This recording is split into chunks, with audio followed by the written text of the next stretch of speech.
하나님 나라의 이름을 남기는 신앙이라는 제목으로 하나님의 프로젝트 6번째 말씀을 같이 나누겠습니다.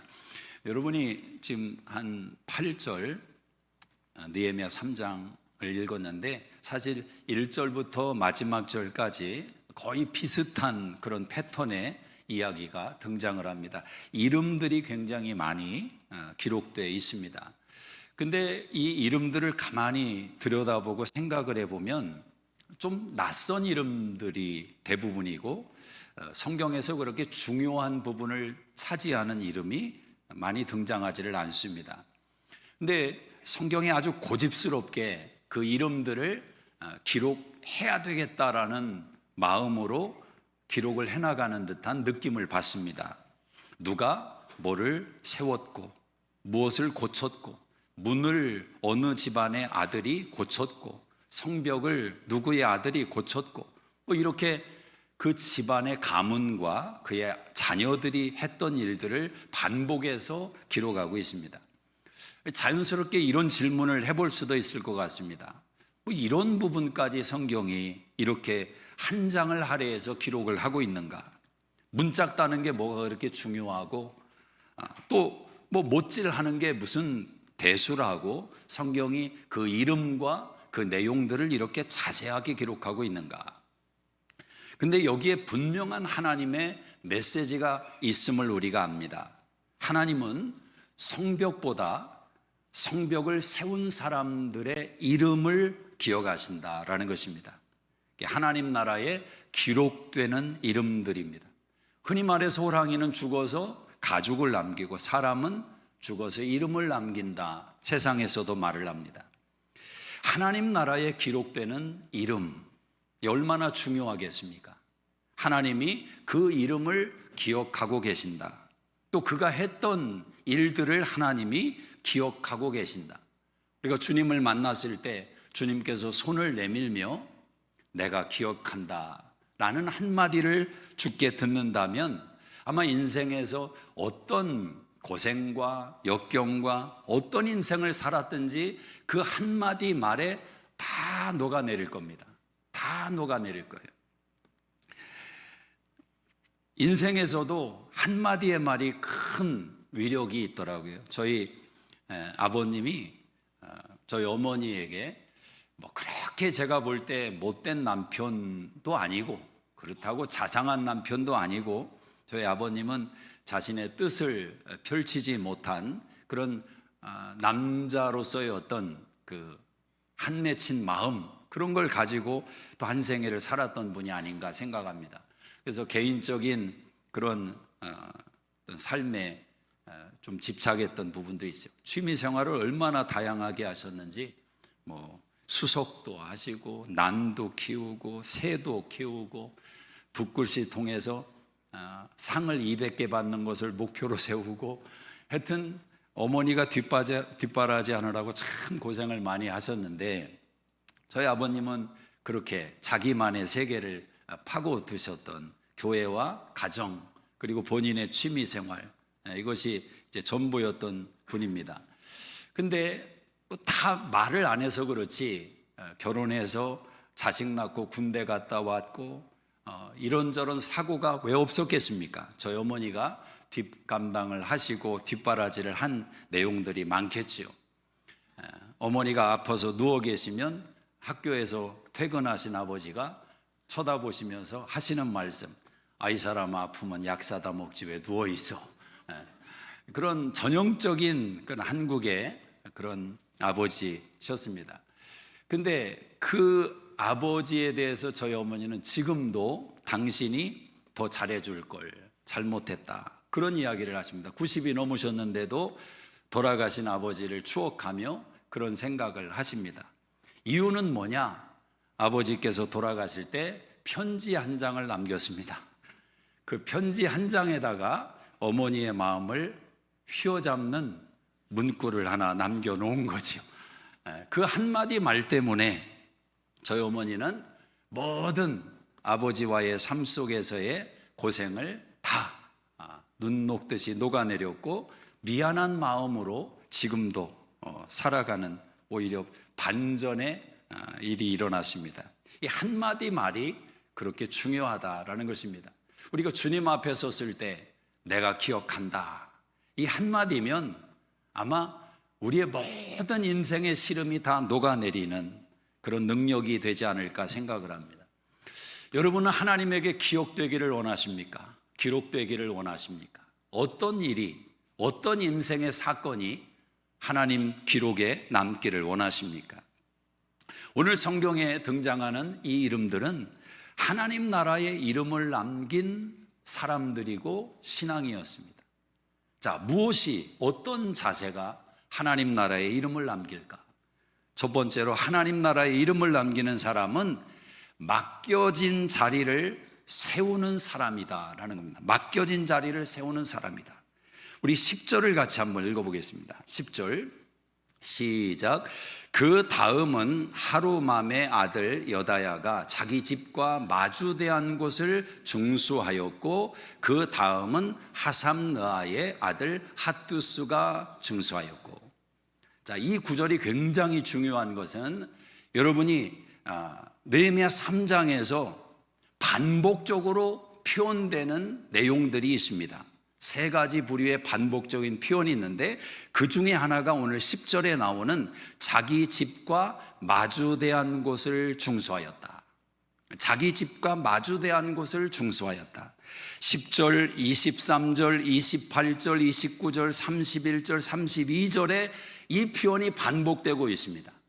내 집을 마주보고 있는 곳을 중수했다, 고쳤다라는 것입니다.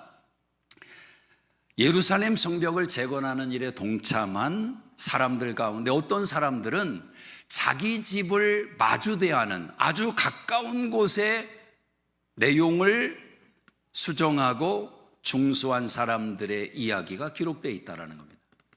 여러분, 신앙이 뭡니까? 신앙은 자신의 삶의 자리를 지켜내는 것입니다. 그리고 세워가는 거죠. 나의 인격이, 나의 삶의 생각과 삶의 자리가 처음 예수를 만났을 때보다 어떻게 변화되고 있는지, 어떻게 세워가고 있는지, 그것이 바로 신앙의 자리입니다. 세상에 가와만사성이라는 말이 있습니다. 집안이 평안해야 만사가 성공한다. 집안 꼴이 중요하다. 바깥에 나가서 아무리 애를 써도 집안 꼴이 세워져 있지 않으면 이건 불행하다라는 거죠. 어찌 보면 가장 중요한 것을 말해주는 것 아니겠습니까? 그런데 그게 가장 힘들다라는 겁니다. 쉬우면 누가 못하겠습니까? 쉬운 것 같은데 가장 어려운 것이 마음을 지키는 것이고 나의 삶의 자리를 지켜내는 것입니다. 잠언 16장 32절에 노하기를 더디하는 자는 용사보다 낫고 자기 마음을 제어하는 자는 성을 빼앗는 자보다 낫다, 그렇게 말씀합니다. 그러니까 마음 지키는 것이 성을 빼앗는 것보다 더 능력이 있고 중요하다라는 거죠. 내 마음이지만 내 마음대로 안 돼요. 이게 인생의 아이러니입니다. 그래서 하나님은 마음을 지켜라, 마음을 다스려라 계속해서 우리에게 요구하는 겁니다. 아, 주님, 나는 이 환경 때문에 내 마음이 이래요. 아, 저 사람 때문에 내 마음이 이래요. 하나님은 그 말을 들어주지를 않습니다. 왜냐하면 마음을 지키는 것은 어떤 환경이든지 어떤 사람들이 있음에도 불구하고 no matter what, 그럼에도 불구하고 마음을 지킬 책임은 여전히 우리 자신에게 있다라는 거죠. 왜? 나의 마음이니까. 남의 마음이 아니라, 남의 마음은 지킬 필요도 없고 지킬 수도 없어요. 내 마음을 지키라는 겁니다. 따라하십니다. 내 마음을 지켜라. 내 마음을 지켜라. 하나님의 나라가 어디에서 시작됩니까? 우리 마음에서 시작됩니다. 뉴욕과 같은 경제 중심지가 하나님 나라의 시작점이 아닙니다. 패션의 중심지인 파리가 하나님 나라의 중심이 아닙니다. 우리 마음이라는 거죠. 예수님은 비유를 드실 때 손바닥 위에 올려놓으면 보이지도 않을 만한 겨자씨를 언급하면서 하나님 나라가 그와 같다고 이야기를 하십니다. 겨자씨가 자라서 큰 나무가 되고 많은 새들이 와서 쉼을 얻는 하나님의 나라의 신비가 담겨 있다라는 거죠. 자, 성벽을 재건합니다. 하나님의 프로젝트를 실행하고 있습니다. 자, 근데 그 일들이 어디서 진행되느냐? 자신의 집 앞으로부터 시작되더라. 내 집을 수리하고 중수하더라라는 거죠. 마태복음 5장부터 7장은 그 유명한 산상수훈의 말씀 아닙니까? 하나님 나라는 이러이러한 가치로 살아가더라. 하나님 나라의 원리를 언급합니다. 근데 예수님께서 처음으로 언급한 게 무엇입니까? 심령이 가난한 자는 복이 있나니 천국이 저희 것입니다. 심령이 가난해야 됩니다. 하나님이 채울 게 있어야 됩니다.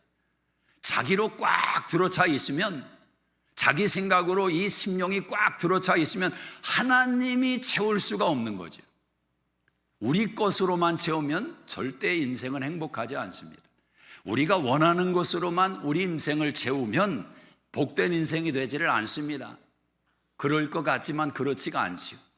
하나님의 것이 채워져야 비로소 인생의 복된 의미를 경험하는 것 아니겠습니까? 마음으로부터 하나님 나라가 시작된다. 가장 기본적인 것, 내 집을 세우는 것, 집 앞을 개조하는 것. 인생의 큰 해답이 때로는 아주 평범한 데서부터 해답이 풀릴 때가 있습니다. 예를 들어 이런 거죠. 인생을 살아가다 보면 풀리지 않고 해결되지 않는 답답한 일들을 만날 때가 있습니다. 생각만 해도 답답한 거죠. 이게 왜 이렇게 안 될까? 노력을 해봐도 안 됩니다. 풀어보려고 애를 써도 안 됩니다. 그런 일들이 있어요. 자, 그런 때 어떻게 해야 되느냐? 어디서부터 시작해야 될지 모르는 답답함을 느낄 때 도대체 뭘 해야 되냐라는. 신앙인들은 당연히 정답을 알죠. 기도해야 됩니다. 기도해야 됩니다. 근데 때로는 기도할 힘도 안 생길 때가 있습니다. 기도해야 된다는 건 알지만 기도가 어려워요. 그런 때가 있지 않습니까? 오히려 그런 때 이런 방법을 한번 써보시기를 바랍니다. 청소를 해보시기를 바랍니다. 청소. 자신의 삶의 주변을 청소하는 겁니다. 책상도 정리해보고, 옷장도 한번 들여다보고, 너무 오래되고 안 입는 거 있으면 버려도 보고, 주방도 정리해보고, 냉장고도 한번 뒤집어보고, 그 과정 속에서 놀라운 일이 벌어집니다. 갑자기 내 생각과 마음이 정리가 되는 겁니다. 유명한 사회학자 가운데 이 시대를 향해서 설파한 내용 가운데 한 챕터가 제 눈에 아주 크게 다가온 적이 있습니다. 네 방부터 청소해라. 그것이 인생의 문제와 연결이 돼 있다라는 거죠. 생각의 전환이 거기에서부터 시작이 된다라는 겁니다. 왜 그들은 자기 집 맞은편을 감당하는 것인가? 이유는 간단합니다. 가장 잘 볼 수 있기 때문에 그렇습니다. 또 가장 책임질 수 있는 공간이기 때문에 그렇습니다. 하나님은 성도들이 세상을 바꾸기 전에 자기 삶을 새롭게 세우기를 요구하십니다. 우리는 종종 큰 것에 하나님의 뜻이 있고 넓은 것에, 먼 것에 하나님의 관심이 있다라고만 생각을 합니다. 나라 걱정이 많습니다. 경제 걱정도 많습니다. AI가 세상을 뒤집어 풀 것이다. 벌써 스트레스를 받는 분들이 많습니다. 그런데 정작 가장 가까운 자기 마음은 방치를 합니다. 자기 마음의 온갖 미움과 해결되지 않은 분노와 불평과 원망과 시기와 음욕이 가득해지는데 그 마음은 방관합니다.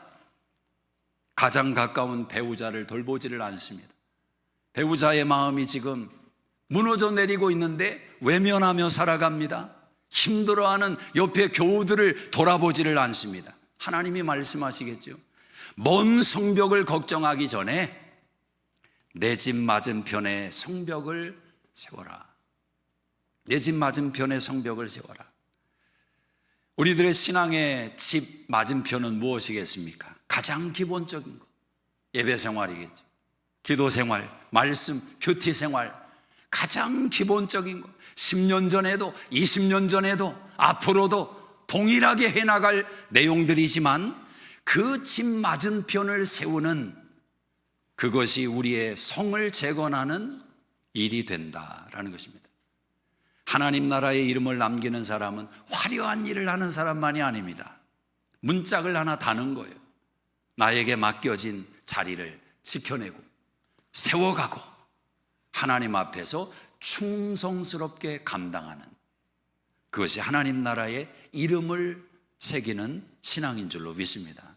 두 번째는 하나님 나라를 세워가는 사람은 함께라는 스피릿을 가진 사람, 함께 세우는 사람. 자, 16절을 같이 한번 읽어보겠습니다. 16절 시작.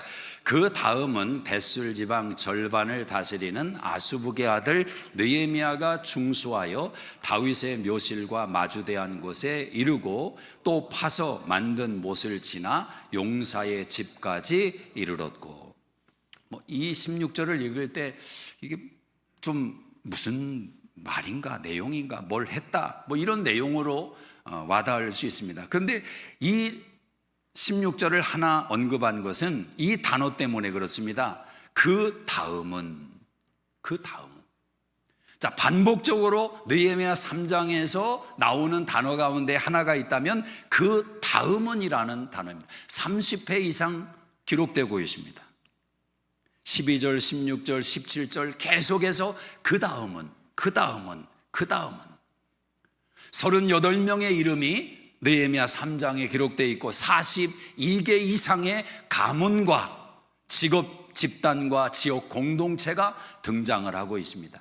예를 들어 이런 겁니다. 제사장도 있고 레위인도 있고 금장색도 있고 향품 장사, 관리, 드고아 사람, 기브온 사람, 미스바 사람, 예루살렘 사람, 계속해서 개인과 또 어떤 가문과 어떤 공동체와 그 이름들을 언급하면서 성경은 그 다음에 이것을 반복하고 있습니다. 흥미로운 사실은 하나님의 성벽은 느헤미야 혼자 세우는 것이 아니라 함께 그 다음에 함께 세워 나가더라라는 것입니다. 여러분의 가정을 한 사람이 세울 수 없습니다. 교회와 나라를 한 사람이 세울 수가 없습니다. 하나님 편에서는 언제나 함께라는 단어가 핵심 단어입니다. 삼위일체 하나님이 함께 하시는 하나님이십니다. 공동체의 하나님이십니다. 그 다음에 하나님 편에서 함께하는 사람들이 있는 것처럼 산발랏 도비아 게셈도 함께합니다. 성벽 재건을 반대하는 무리도 함께 반대하는 것입니다. 자, 왜 그렇습니까? 여기에 영적인 세계 원리가 있습니다. 영적인 세계는 두 가지 공동체밖에 없습니다. 세우는 공동체가 있고 무너뜨리는 공동체가 있습니다. 가정을 세우는 사람이 있고 가정을 무너뜨리는 사람이 있습니다. 교회를 세우는 사람이 있고 교회를 무너뜨리는 사람이 있습니다. 어느 누구도 자기가 가정을, 교회를, 나라를 무너뜨린다고 생각하지는 않습니다. 그러나 분명히 나타나는 두 가지의 공동체가 존재함을 성경이 말씀합니다. 요한복음 10장 10절에 예수님이 말씀합니다. 사단 마귀는 죽이고 멸망시키기에 왔지만 나 예수는 생명을 주고 풍성케 하기 위하여 왔다. 이 두 가지밖에 없습니다. 생명과 함께 풍성해지느냐, 죽이고 멸망시키느냐. 하나님의 일이 진행될 때 산발랏 도비아 게셈처럼 적극적으로 반대의 연합을 하는 사람들이 있습니다. 그러나 또 안타까운 무리가 있습니다. 소극적으로 함께하지 못하는 그룹입니다. 자, 5절을 한번 읽어보시겠습니다. 5절 시작. 그 다음은 드고아 사람들이 중수하였으나 그 귀족들은 그들의 주인들의 공사를 분담하지 아니하였으며. 드고아 사람들이 등장을 합니다. 예루살렘에서 한 16km 남쪽에 위치한 아모스 선지자의 고향이기도 합니다. 자, 그 지역에서 백성들이 성벽 재건에 동참을 하고 있습니다. 백성들이라고 하면 평범한 노멀 라이프를 살아가는 사람들을 지칭하지 않겠습니까? 하루하루 일해서 먹고 사는 것이 자신들의 삶의 또 자리인, 평범한 사람들, 여유가 있는 사람이 아니겠죠. 넉넉함이 있는 사람들이 아닙니다. 그런데 그들이 전심으로 성벽 재건에 참여하고 있습니다. 그런데 5절에 보니까 귀족들은 분담하지 아니하더라.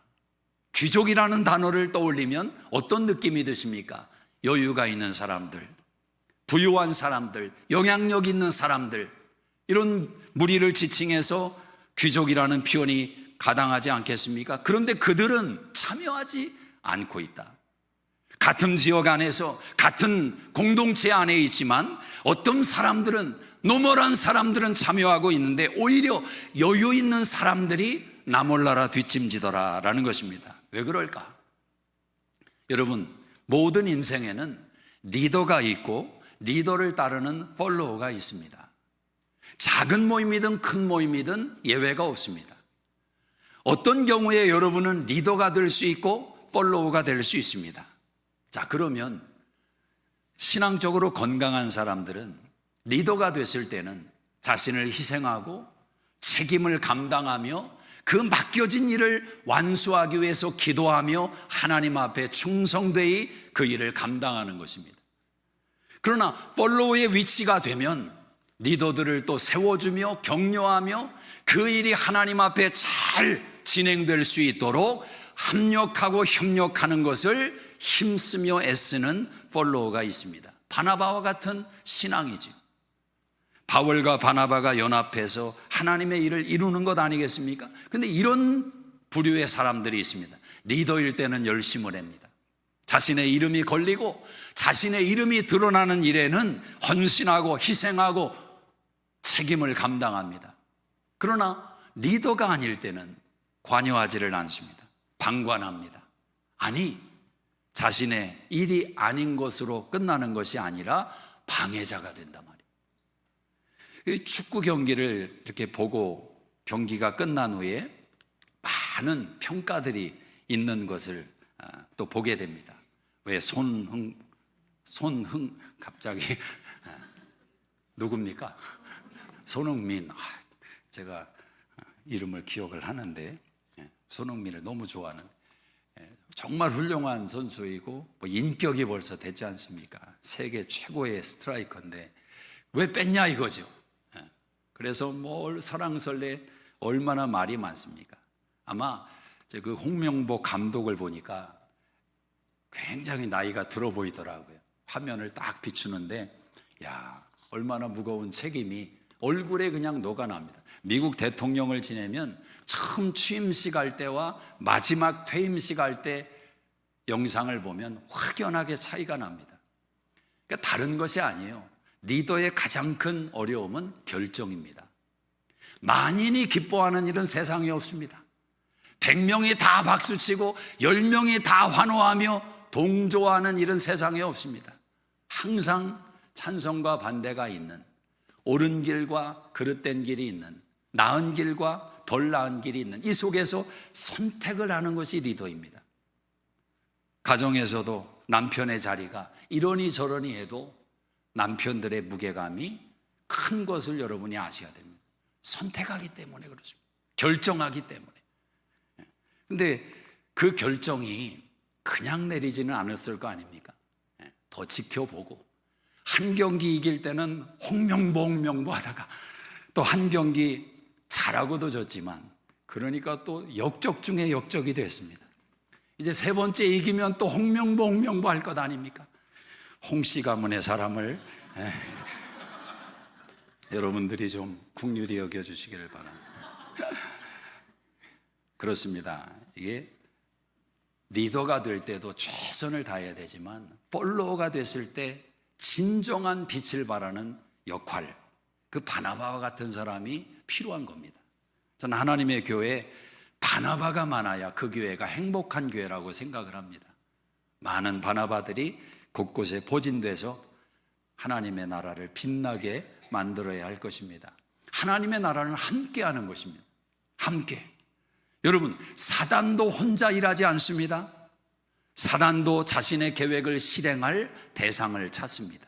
함께 할 사람을 찾습니다.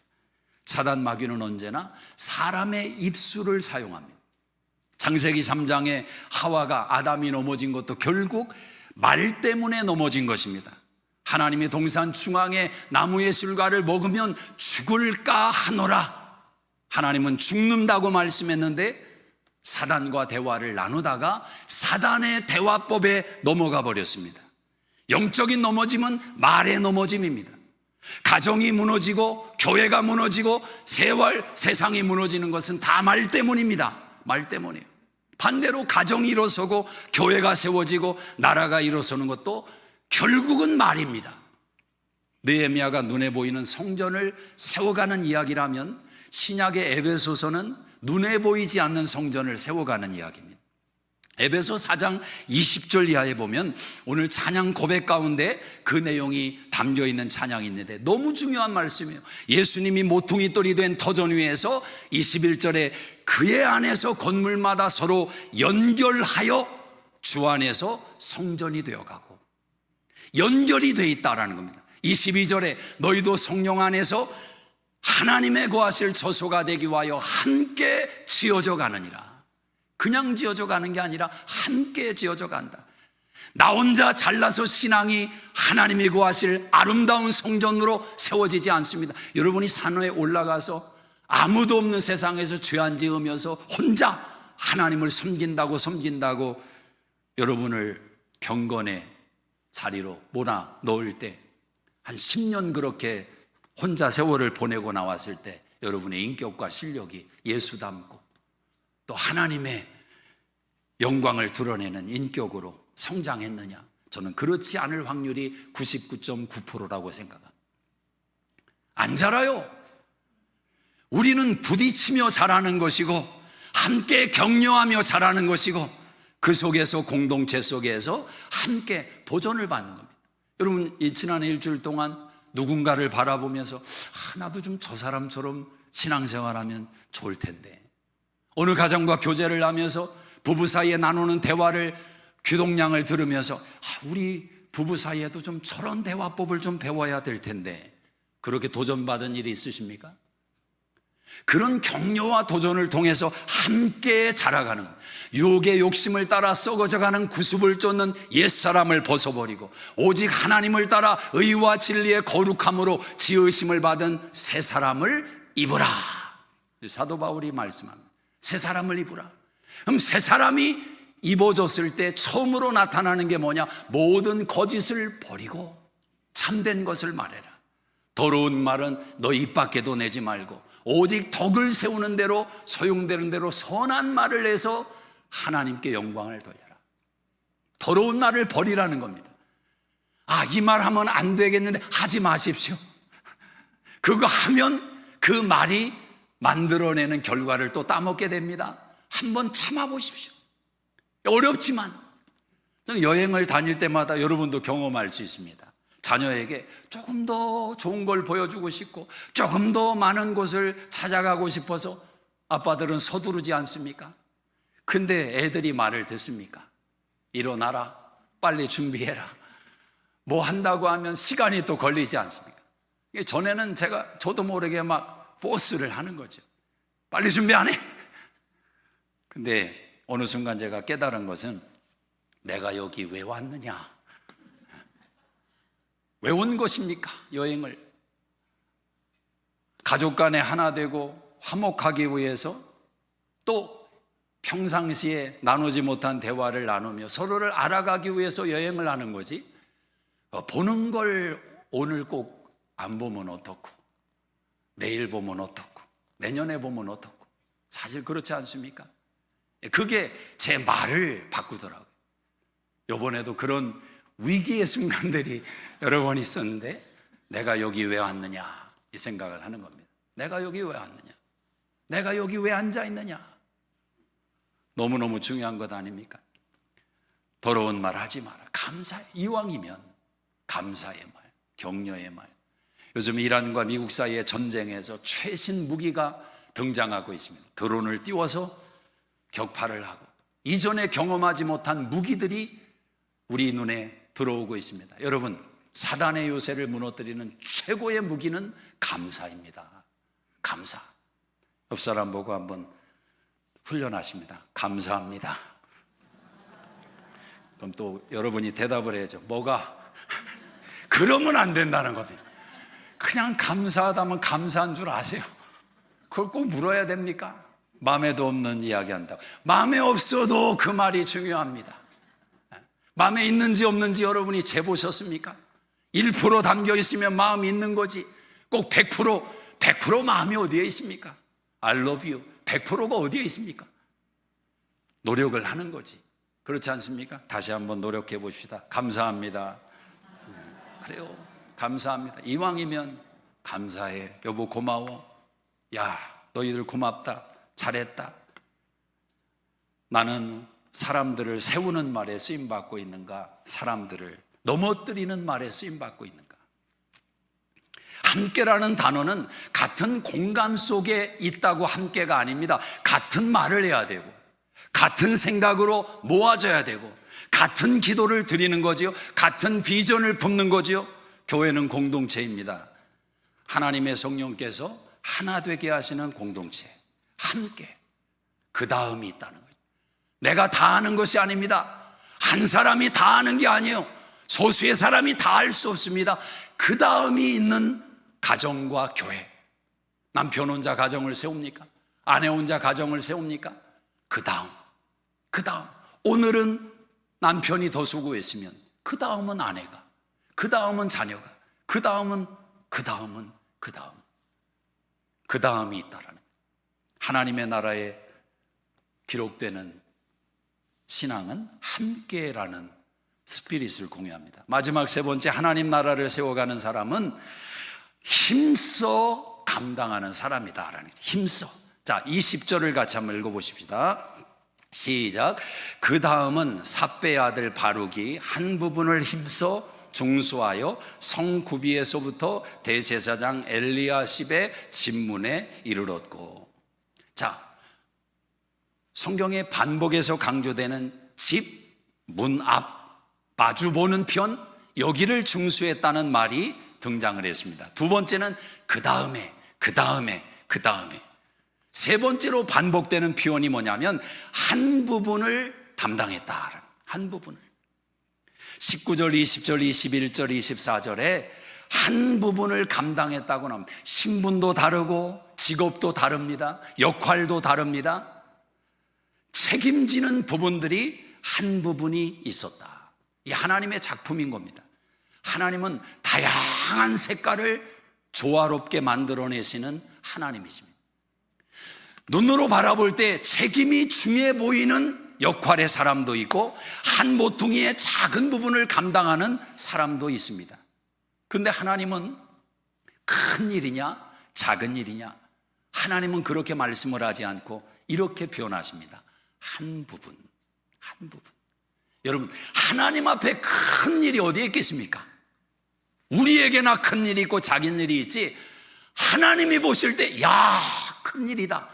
아니, 하나님이 얼마나 크신 분인데 그분 앞에 쪼락물이 바다를 향해서 내가 그래도 옆에 있는 다른 쪼락물보다는 크다 자랑할 수 있겠습니까? 의미가 있습니까? 하나님이 인생을 바라보실 때는 한 부분을 감당한 거예요. 중요한 것은 어떤 마음으로, 전심으로 감당했느냐. 로마서 12장 11절 말씀처럼 부지런하여 게으르지 말고 열심을 품고 주를 섬겨라. 내가 맡겨진 일이 무엇입니까? 신앙생활에서 어떤 일을 감당하고 있습니까? 그 일을 열심을 다해서 전심으로 힘써서 감당해라. 자, 느헤미야 3장을 보면 참 다양한 사람들이 등장을 하는데 우리 7절을 한번 읽어보십시다. 7절 시작. 그 다음은 기브온 사람 물라다와 메로는 사람 야논이 강서쪽 총독의 관할에 속한 기브온 사람들 및 미스바 사람들과 더불어 중수하였고. 자, 여기에 등장하는 기브온 사람이 등장을 합니다. 여러분, 기브온 사람이 누구인지 아시죠? 여호수아가 가나안 땅을 점령할 때 기브온 사람들이 자신들의 행색을 꾸미고 먼 곳에서 온 것처럼 거짓말로 위장해서 깜쪽같이 여호수아를 속였습니다. 그리고 여호수아와 화친을 맺었습니다. 형제 조약을 맺었습니다. 그로 인해서 이스라엘은 아주 곤란한 상황을 직면하기도 했지만 이 기브온 족속은 이스라엘과 싸우지 않고 살아남게 되었습니다. 자, 그들은 예루살렘 북서쪽 10km 떨어진 곳에 위치한 사람들입니다. 근데 그들이 예루살렘 성벽 재건에 동참하고 있다라는 거예요. 이게 왜 간단한 일이 아니냐? 오늘 7절에 보니까 그 강서쪽 총독의 관할에 속한 기브온 사람들. 그러니까 이들은 예루살렘과 사실은 관계가 없는 사람들입니다. 지금은 페르시아 행정구역에 속해 있고 예루살렘과는 이제 왕래가 그렇게 빈번할 이유가 없는 사람들이에요. 혜택을 받은 것도 없어요. 오히려 그들 앞에 굽신거렸던 과거 때문에 마음 한켠에 안 좋은 생각을 먹을 수도 있는 사람들입니다. 그런데 이들이 성벽 재건에 참여하고 있습니다. 이유가 뭘까요? 혜택을 받은 것도 아니고 아무 이유가 없는데 하나님의 일이라는 생각 때문에 그렇습니다. 하나님의 일이라는 생각. 비록 거짓말로 자기를 속이고 이스라엘과 화친하며 그들과 조약을 맺었지만 주변인처럼 기브온 사람들이 이스라엘 사람들에게 가시처럼 눈밖에 나는 그런 대상으로 취급을 받았지만 세월과 함께 그 만남 속에도 하나님의 은혜 단비는 떨어지더라라는 겁니다. 저는 여기서 이런 은혜를 받습니다. 목회를 오래 한 교회에서 감당하면서 제일 마음이 아프고 답답한 게 안 변하는 모습.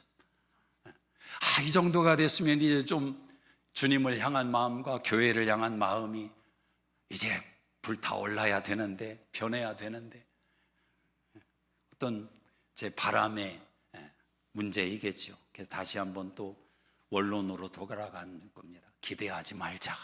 기대하지 말자. 그러면서도 어떻게 또 기대를 안 합니까? 또 기대를 하죠. 이 싸움을 계속 벌이는데, 그런데 거기에도 은혜가 있더라라는 거죠.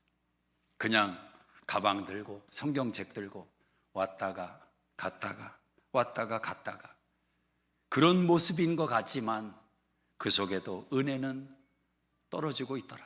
제가 그걸 어떻게 아냐면 어느 순간에 대화를 나누다가 결정적인 순간에 믿음의 고백을 하는 거예요. 이분이 이런 믿음의 분량을 가지고 있었나? 깜짝깜짝 놀랄 때가 있는 거죠.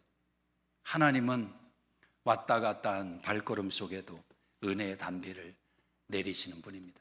기브온 사람들이 거짓말로 속이고 이스라엘과 화친했던 사람들이지만 성벽 재건에 아무 상관이 없는 행정구역도 아니지만 전심으로 나서고 있다라는 거죠. 여러분, 하나님 나라의 일은 내가 얼마나 가까이 있느냐가 결정하는 게 아닙니다. 내가 어떤 이득과 혜택을 받았느냐가 아닙니다. 내 마음이 어디에 있느냐. 내 마음이 어디에 있느냐. 은혜를 기억하는 마음, 은혜를 붙들고 살아가는 마음, 하나님은 그 마음을 보십니다. 우리 20절을 다시 한번 읽어보실까요? 20절 시작.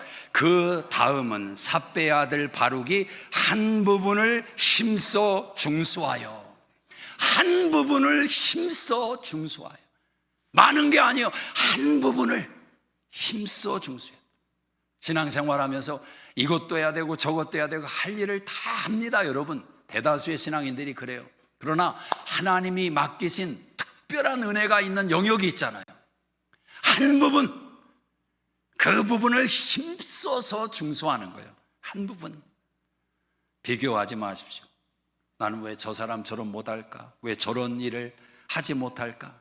비교가 우리를 강하게 만들지 못합니다. 비교는 결국 파멸로 우리 신앙을 이끌고 갑니다. 하나님은 비교에서 우리를 평가하지 않습니다. 교만이 죄인 것처럼 절망도 죄입니다. 절망도 죄예요. 하나님 앞에서 우리 모두는 이 싸움을 벌이는 겁니다. 제가 예언 하나 하겠습니다. 이 자리에 계신 분들 가운데 100년 후에 이 자리에 살아계실 분은 아무도 없습니다. 이 정도로 확실히 응답받은 예언이 어디에 있겠습니까? 우리는 모두 이 세상을 떠난다고요. 남겨두고 가는 게 있을지 모르겠습니다. 자동차를 남기고 통장을 남기고 우리가 살던 집을 남길 수도 있습니다. 근데 다 잊혀버립니다. 지나버리면 다 잊혀집니다. 여행할 때 그렇더라고요. 너무 좋았는데 하루 지나면 옛날 얘기 같습니다. 하루 지났는데. 여러분, 자녀들이 남겨준 통장을 붙들고 10년이 지났는데 이게 우리 아빠가 우리 엄마가 남겨준 통장이야. 떨리는 손으로 그 통장 붙들고 있을 자녀가 세상에 한 명이라도 있을까요? 다 잊혀지는 겁니다. 좀 더 남는 게 있다면 아마 우리가 묻히고 난 그 땅 위에 심겨져 있는 비석, 거기에 쓰여져 있는 이름, 그리고 한 줄의 숫자가 적혀져 있을 겁니다. 1950년, 2030년. 그게 전부예요. 그런데 우리 하나님은 그 숫자 사이에 담겨있는 모든 우리의 행적을 기억하신다라는 거예요. 기억하신다. 그때 그랬고, 그때 그랬고, 그때 그랬고. 주 안에서 하나님이 그 내용을 다 들여다보신다. 지금 예루살렘에 가면 느헤미야와 그 많은 사람들이 그렇게 마음 졸이며 눈물 흘리며 세웠던 성벽 다 사라지고 없습니다. 달았던 문짝도 또 떨어지고 완성했던 문도 흔적을 남기지 않았습니다. 다 사라졌습니다. 그런데 오늘 이 아침에 저와 여러분은 느헤미야 3장을 통해서 엘리야십, 바룩, 드고아 사람, 기브온 사람, 학고스의 손자, 우리아의 아들, 누구의 손자, 누구의 아들, 어느 지파, 오늘도 그들의 이름을 기억하고 있습니다. 하나님이 기억하기 때문에, 하나님이 기억하기 때문에. 기도하겠습니다. 자리에서 다 일어나시겠습니다. 신앙은 언제나 지금부터입니다. 지나간 시간은 돌아보지 마십시오. 후회하지 마십시오. 남은 생애를 하나님 앞에 어떻게 살아낼 것인가? 집 맞은편을 수리하라고 우리에게 도전하고 있습니다. 나의 삶의 자리를 맡겨준 그 자리를 지켜내고 세워가라는 것입니다. 함께하라는 것입니다. 그 다음은 그리고 힘써서 한 부분을 감당하라고 도전을 하십니다. 하나님이 저와 여러분과 함께 하십니다. 하나님이 기억하십니다. 하나님이 주시는, 성령이 주시는 새 힘으로 이 한 주, 이 말씀이 여러분 삶에 적용되는 은혜가 있기를 원합니다. 하나님 아버지, 우리의 마음의 성전과 우리 가정의 성전과 우리 교회의 성전을 세워나가는 데 있어서 하나님이 기억하시는 신앙으로 세워지게 하여 주시옵소서. 이제는 우리 주 예수 그리스도의 은혜와 하나님 아버지의 놀라우신 사랑하심과 성령님의 감화감동 역사 충만케 하심이 이 한 주도 함께 하시기를 간절히 축원하옵나이다. 아멘. 아멘.